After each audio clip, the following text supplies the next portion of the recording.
Dave and I have worked out a route through the heart of the capital, taking in most of the important tourist spots on foot. Not only is walking the healthiest option, but it's very easy on the pocket.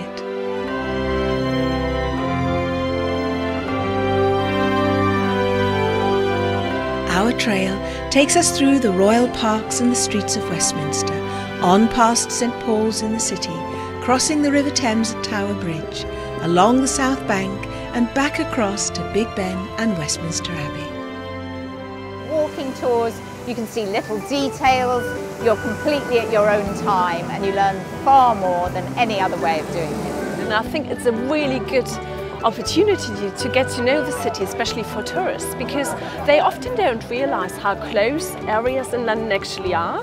This is Royal London, what millions of tourists expect to see, and generally they are not disappointed wherever they manage to stand.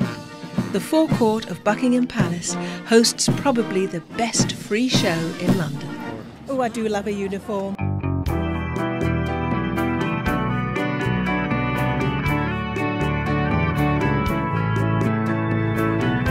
We haven't quite reached Covent Garden yet, but the Lamb and Flag is extremely well known in the area. This is so narrow, Dave. Probably hasn't changed in 300 years. Yeah, I know. Of course, the history of the pub dates back to before America was even founded. With the pub being so old, are there any spooky elements to it? Yes, we have a house ghost by the name of George. He allegedly was a French sailor who was knifed to death after having a gamble on the bare-knuckle fights that took place here.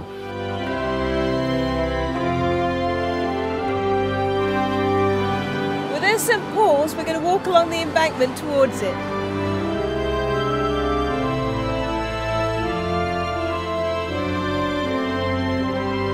It started on the 2nd of September 1666 at about 1 o'clock in the morning in Thomas Farriner's bakery in Pudding Lane.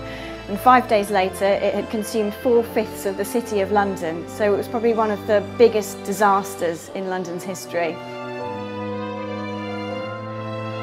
You do like the river, don't you?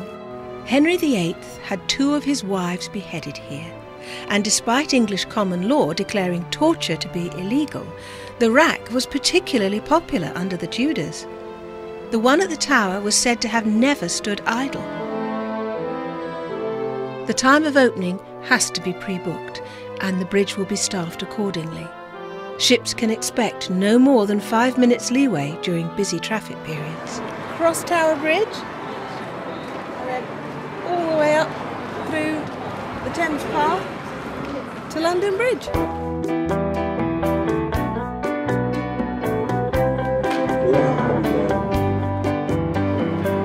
A pillar of respectability stands only a few metres from this mayhem.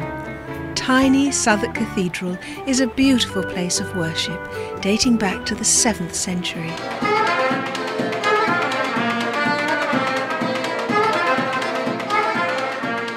A capsule can be hired, I believe.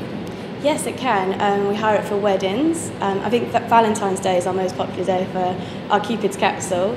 Last Valentine's Day we had 30 proposals alone that we knew of.